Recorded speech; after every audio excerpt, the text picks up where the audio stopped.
Okay, David, I just want to continue talking about how to motivate our students to learn, because I think this is the biggest challenge that most of us teachers feel. So what do you think is one strategy to motivate students to learn? I'll tell you a story about juggling. Okay. I think you might relate lah. Okay, so the story goes like this. There's juggling.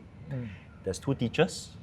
One teacher says to a student, "Wow, juggling very difficult, I tell you. It can be done, but it's you need to coordinate lah. The hand-eye coordination is very difficult. I can't really do lah. But maybe if you do and maybe if you can catch, then you're very good already. Yeah, but I can't do lah. I'm so sorry. It's for high level. It's very high level one.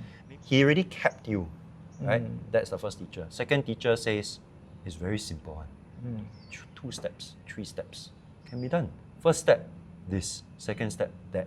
There's a video on YouTube actually that I was very curious by, because the title of the video said, "How to trick people to thinking that you know how to juggle." And as I watched the video, right, he was explaining everything while juggling. Starting with 1 ball, then 2, then he just say, add on another ball, and people will think you're juggling. Then he added another one. Then I'm thinking halfway, isn't that juggling? Then he said, by the end, everybody would think that you know how to juggle. But in reality, what he did was he actually taught you how to juggle. It was a switch, bait and switch. It was very, very cool. And it tells me something about framing. One teacher told you it's impossible. One teacher framed it that is so simple. And it piqued our curiosity, right? Yeah, actually, when you talk about juggling, I also find it very relatable, because I also watched a YouTube video before, and this person talked about juggling, and he was saying anyone can juggle. Wow, the moment he said anyone can juggle, I will continue the video already. Continue watching the video. And he just started very simple, just 1 ball. Okay, just keep doing the same thing over and over again. Just throw to the other hand, throw to the other hand, many times. Then after that, once you get so used to it, then hold each hand hold 1 ball, and then throw to the left, throw to the right, then just keep doing that over and over again. And after many times, until you got that muscle memory, you just add in the 3rd ball. I was so intrigued by the video that I went to buy a juggling ball, and I really tried. Really, after 2 days, 3 days, I really got it. I really could juggle. Firstly, it started with your curiosity.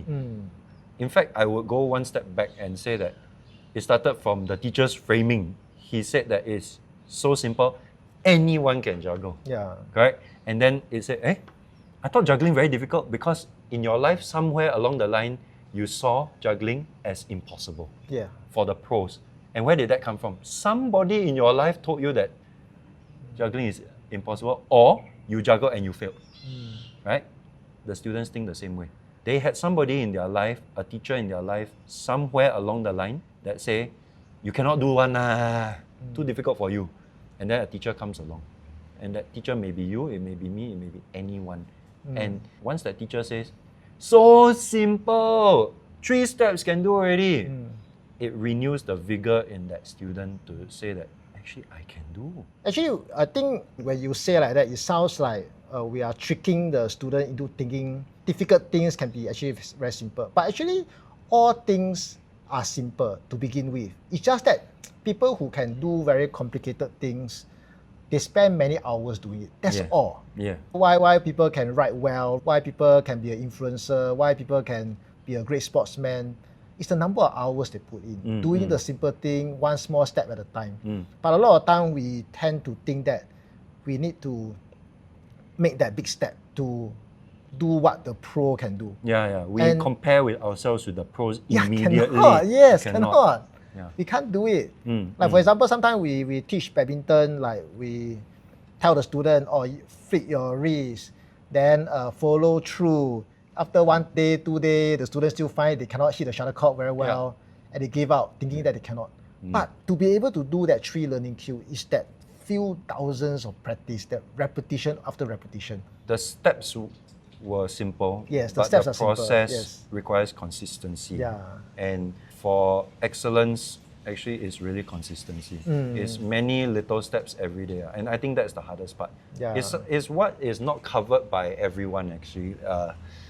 Like, even for maths, for English, The process to learn the skill 1 day or 2 days, and then to become an expert, it is everyday practice for the rest of your life. Yeah, because I remember last time I have many teachers, because that time our prelims result was not very good.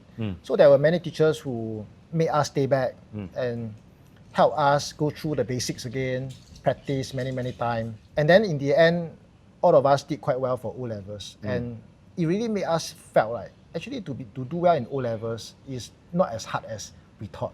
We used to think that we were not good, we are from neighborhood school, the other more popular school, the students are way smarter than us.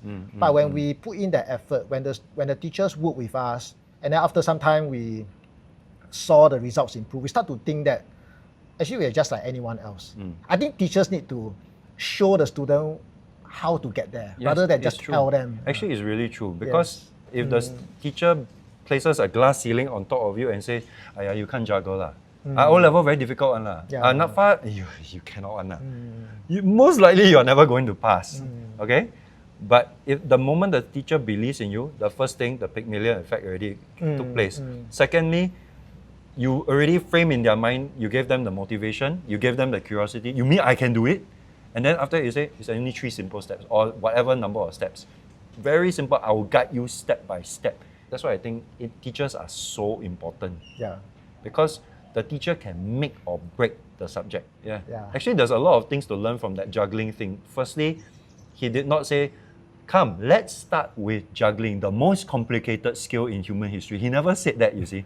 He said that everyone can, right? So he already placed in you the motivation to learn.